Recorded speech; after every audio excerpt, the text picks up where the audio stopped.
Hey, what's up YouTube? It's Scotty with Evil Streagle. We're out here today working on the Marin again.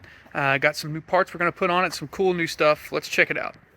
So if you've been keeping up to date with this bike build, this is, or maybe if you haven't, this is my Marin Pine Mountain 29er, circa 2011.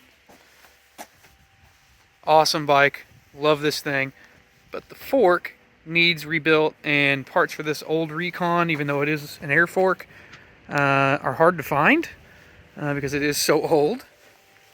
So what I'm doing for now, until I can find the parts to rebuild it, I've got the baloney here, the Bo Laney.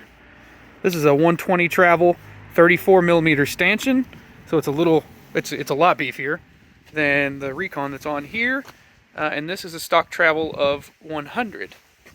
So what I'm basically going to get out of putting an extra 20 mil fork on this bicycle is hopefully another degree slacker head tube angle, because this thing is super steep. It's 71.5 degrees. And also, to get another degree, let's check out what else we're installing. This is an angle set headset that is specifically made for this size head tube by Works Components out of the United Kingdom. Ordered this, got a killer sale price on it during Cyber Monday.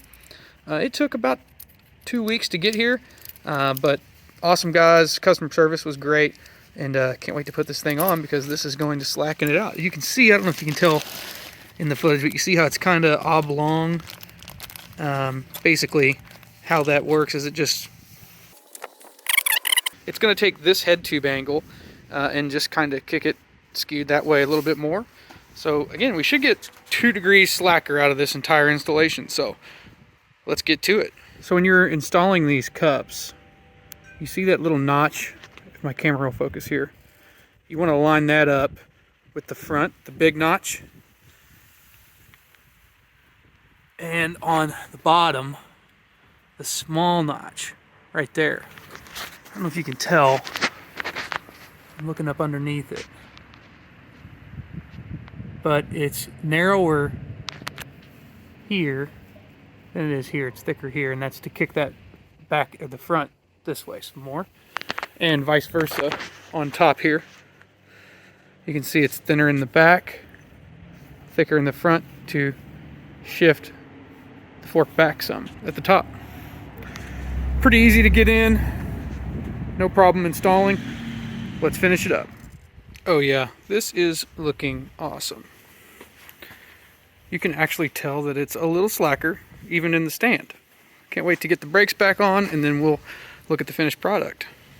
All right, so here's the finished product. This is the way the bike's probably gonna be for a while. Really no more updates are needed. This thing is awesome looking. It's definitely slacker. Looks really good. Really happy with the way that Works Components headset went on, super easy. I actually decided not to cut this fork. I'm just going to kind of leave it tall because I don't know, I might put it on something else. I don't know if it's going to stay on this bike. We're going to see how it works. But yeah, looks awesome. Really stoked on it. Only thing I might be taking off at some point are these juicies, because I do not like them. There it is. So anyway, that's it. Love this thing. Love this bicycle. Thanks for watching, guys. Stay tuned for a ride video where we ride this thing with this fork and see what the baloney's got. Check you guys later.